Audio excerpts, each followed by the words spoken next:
Hello HSC 25 এবং 26 batch, তোমরা যারা মেডিকেল প্রিপারেশন নিচ্ছ, তোমরা কি জানো ইংরেজি এমন একটা সাবজেক্ট যেটা মেডিকেল ভর্তি পরীক্ষায় তোমার চান্স পাওয়ার সম্ভাবনাকে 180 ডিগ্রি অ্যাঙ্গেলে ঘুরে দিতে পারে। অর্থাৎ তুমি যদি এখানে ভালো মার্ক পাও তাহলে তোমার চান্স পাওয়ার সম্ভাবনাটা অনেক বেড়ে যাবে। আর তুমি যদি এখানে একটু মার্ক কম পেয়ে যাও তাহলে কিন্তু তোমার চান্স পাওয়ার স্বপ্নটা প্রায় এখানেই ধূলিসাৎ হতে পারে এই একটা সাবজেক্টে। সো আজকে যে বিষয়টি নিয়ে কথা বলবো সেটা হচ্ছে তোমরা ইংরেজিতে সবচেয়ে ভালো মার্ক একটা কীভাবে ক্যারি করতে পারো সে বিষয়টি নিয়ে কথা বলবো। সো ফুল ভিডিওটা দেখো। ইংরেজি মেডিকেলের জন্য ভালো করার সবচেয়ে বড় উপায় আগে বই সিলেকশন করা। অর্থাৎ তুমি কোন বইটা পড়বে। আমি এখানে কয়েকটা বইয়ের নাম বলবো না, আমি জাস্ট একটা বইয়ের নাম বলবো। কারণ বিগত 5 বছরের যদি তুমি মেডিকেল প্রশ্ন এনালাইসিস করো তাহলে তুমি এই একটা বইয়ের যে কোনো না কোনো একখানে স্থান থেকে পেয়ে যাবে। অর্থাৎ বইটার ভিতরেই সবগুলো প্রশ্ন আছে। সেরকম একটা বইয়ের নাম তোমাদের বলবো, সেটা হচ্ছে মাস্টার বই। এই মাস্টার বইয়ের প্রতিটা টপিকসে এত হিউজ প্রশ্ন দেওয়া আছে, তুমি যদি এগুলো সলভ করতে পারো তাহলে তুমি সবগুলো প্রশ্নই কমন পেতে পারো। সো মাস্টার বই পড়বা কীভাবে, আমি সবগুলো এই বিষয় নিয়ে কথা বলবো। দেখো তোমরা মাস্টার বই সাধারণত 2টা পার্ট পড়বা, যেহেতু তোমাদের 2টা পার্ট আসে। একটা হচ্ছে গ্রামারেটিক্যাল পার্ট, এটা হচ্ছে গ্রামার পার্ট, আর একটা হচ্ছে ভোকাবুলারি পার্ট।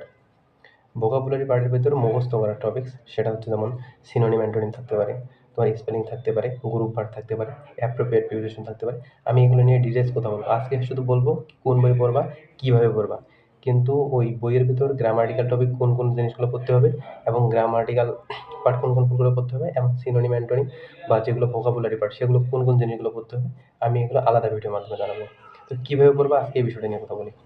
এটা হচ্ছে ভোকাবুলারি পার্ট তুমি পড়বা 2টাই মিক্সড করে, অর্থাৎ গ্রামাটিক্যাল এবং ভোকাবুলারি পার্ট 2টাই মিক্সড করে পড়তে হবে একদিনে। অর্থাৎ তুমি আজকে শুধু গ্রামার পড়লা, আরেকদিন তুমি ভোকাবুলারি পড়লা, এভাবে হবে না। অর্থাৎ তোমাকে নিয়মিত পড়তে হবে, সাথে কয়েকটা গ্রামাটিক্যাল টপিক, কয়েকটা ভোকাবুলারি টপিক, অর্থাৎ যেগুলো মুখস্থ টাইপের, ঠিক আছে? এভাবে তোমাকে পড়তে হবে। আর ওখানে কিন্তু তোমার একটা রুলস দেওয়া আছে, এই রুলের আন্ডারে কয়েকটা করে প্রশ্ন দেওয়া আছে। সো তুমি যদি সময় তোমার কম হয়, তুমি সবগুলো প্রশ্ন মানে করার দরকার নেই। একটা রুলের আন্ডারে এরকম 20টা 25টা 30টা প্রশ্ন দেওয়া আছে, তুমি ওখান থেকে 4 5টা 8টা 10টা প্রশ্ন সলভ করলা, এভাবে করতে পারো। আরেকটা বিষয়, তোমাকে এই ইংরেজিটা রেগুলার করতে হবে।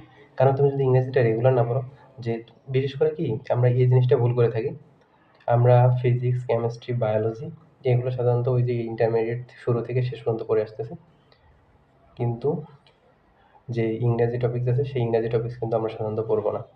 ওই দেখবা যে ওই ফিজিক্স, কেমিস্ট্রি, বায়োলজি এগুলো নিয়মিত পড়তেছে, কিন্তু ইংরাজি একটু অবহেলিত মনে করে, এটা পরীক্ষার কিছুদিন আগে পড়বো, কিন্তু শেষ মুহূর্তে আসলে গিয়ে পড়া হয়ে উঠবে না ওরকম।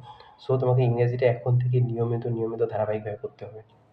সো আজকে আমি কথা বলছি কোন বিষয় নিয়ে, কোন বই পড়বা এবং কোন টপিকস পড়বা।